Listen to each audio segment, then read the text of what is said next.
Hi అండి. ఈరోజు మిమ్మల్ని అందరినీ ఒక క్వశ్చన్ అడుగుతాను. దానికి ఎంతమంది ఆన్సర్ చేస్తారో చూద్దాం. వీడియోని స్కిప్ చేయకుండా చూడండి, అప్పుడు మాత్రమే క్వశ్చన్ ఏంటనేది అర్థమవుతుంది. వీటిని చపాతీలు అనుకోండి, ఎందుకంటే ఇన్ని చపాతీలు చేయడం కష్టం కాబట్టి మౌత్ ఫ్రెషనర్ని చపాతీ అనుకోండి. ఒక అమ్మ వాళ్ళ కొడుకుల కోసం ఒక టిఫిన్ బాక్స్లో చపాతీలు పెట్టింది.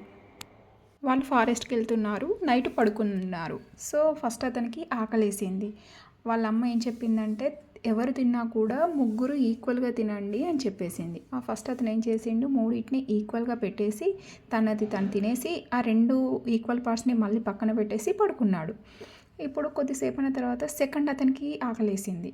సెకండ్ అతను లేచి, అరే అమ్మ 3 ఈక్వల్ పార్ట్స్ చేసుకొని తినమంది కదా, సో అనేసి 3 ఈక్వల్ పార్ట్స్ చేసేసి తనది తినేసి ఆ 2 ఈక్వల్ పార్ట్స్ని పక్కన పెట్టేసి పడుకున్నాడు.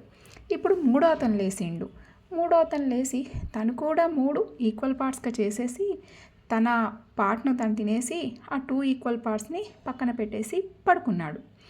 ఇక మార్నింగ్ అయిపోయిందనమాట. నైట్ తిన్నామని ముగ్గురిట్లో ఏ ఒక్కరు చెప్పలేదు. ఇంకా 3 ఈక్వల్ పార్ట్స్ చేసేసి ముగ్గురు తినేశారు. సో ఫస్ట్ టైం ఎన్ని ఈక్వల్ పార్ట్స్ అయ్యాయి, సెకండ్ టైం ఎన్ని, థర్డ్ టైం ఎన్ని, మార్నింగ్ ఎన్ని, అది అండి క్వశ్చను. మీకు ఆన్సర్ కనుక తెలిస్తే కమెంట్ బాక్స్లో కమెంట్ చేయండి. నెక్స్ట్ వీడియోలో దానికి ఆన్సర్ ఏంటో నేను చెప్తాను. బాయ్.